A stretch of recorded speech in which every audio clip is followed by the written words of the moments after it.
محترم ناظرین، پچھلے ایپیسوڈ میں آپ نے معراج کے سفر کے بارے میں کچھ بنیادی باتیں سماعت فرمائیں۔ آج اسی کا بقیہ حصہ آپ حضرات کی سماعت کے لیے آپ کی خدمت میں پیش کیا جا رہا ہے۔ معراج گویا امت مسلمہ کے عروج کے زمانے کا آغاز تھا، اور اللہ تبارک و تعالیٰ نے اپنی کائنات کے بہت سارے مناظر اور اپنے انتظام کرنے کے بہت سارے حالات آپ کو دکھائے۔ چنانچہ آپ کو جہنم دکھائی گئی، اور وہاں پر کس طرح کے جرائم کا کیا سزا دی جاتی ہے، اس طرح کی بہت ساری باتیں آپ کو دیکھنے کی موقع ملا۔ اور اللہ ہی جانتا ہے، اللہ کے رسول ہی جانتے ہیں، ہمارا علم بہت محدود ہے کہ کائنات کے نظام اور کائنات کے مختلف گوشوں کے سلسلے میں اللہ تبارک و تعالیٰ نے اپنے محبوب بندے اور اپنے اعلیٰ ترین رسول کو کیا کچھ دکھایا، وہ اللہ اور اللہ کے رسول ہی جانتے۔ نبی کریم صلی اللہ علیہ وسلم کے ذریعے سے ایک اور ہمیں تحفہ ملا۔ اس وقت تک صرف 2 وقت کی نماز فرض تھی، 5 وقت کی نمازیں فرض یہ ہمیں ملی، اور نبی کریم صلی اللہ علیہ وسلم کے لیے تہجد وہ پہلے بھی آپ پڑھتے تھے، اس کو گویا آپ کے لیے فرض کر دیا گیا۔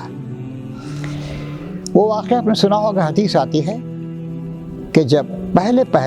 50 نمازوں کا حکم ہوا، لیکن حضرت موسیٰ نے مشورہ دیا اور حضور نے کچھ اور کمی کی درخواست کی، کم ہوتے ہوتے آخر 5 وقت کی نمازیں کر دی گئیں۔ موسیٰ علیہ السلام نے کہا کہ میری قوم تمہارے مقابلے میں بہت زیادہ مضبوط تھی، بنی اسرائیل، تم ان نمازوں کو اور بھی کم کراؤ، شاید تمہاری امت 5 نمازوں کی مشقت بھی برداشت نہ کر سکے۔ نبی کریم صلی اللہ علیہ وسلم نے فرمایا اب مجھے شرم آتی ہے، میں اب کمی نہیں کراؤں گا۔ اس واقعے میں ایک ہمارے لیے بہت سے سبق ہیں۔ پہلا سبق یہ ہے کہ اللہ تبارک و تعالیٰ جس نے ساری کائنات کو ہمارے لیے بنایا اور زمین کا فرش ہمارے لیے بچھایا اور فطرت کی بہت ساری قوتوں کو ہمارے کام میں لگا دیا، اس کی ہوا، اس کی بارش، اس کی شبنم، اس کے پہاڑ، اس کے باغات، ساری زمین اللہ تعالیٰ نے ہماری خدمت میں لگا دی ہے، اور تمام قوتوں کو۔ تو اس سے ایک بات یہ معلوم ہوتی ہے کہ اگر 50 وقت بھی ہم کو نماز پڑھنے کا حکم دیا گیا ہوتا تو یہ غلط بات نہیں ہوتی، لیکن اللہ تعالیٰ نے ہماری مجبوریوں کا خیال کرتے ہوئے اسے 5 نمازوں تک محدود کر دیا۔ دوسری بات یہ سمجھ میں آتی ہے کہ انبیاء کرام اپنی امتوں کے سلسلے میں بہت شفیق ہوتے ہیں۔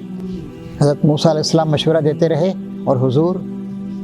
بار بار اللہ سے درخواست کرتے اور کچھ کم کر دی جائے، اور کچھ کم کر دی جائے۔ تیسری بات یہ معلوم ہوتی ہے کہ جو آدمی 5 وقت کی نماز پڑھے گا انشاءاللہ 50 وقت کی نماز کا ثواب حاصل کرے گا۔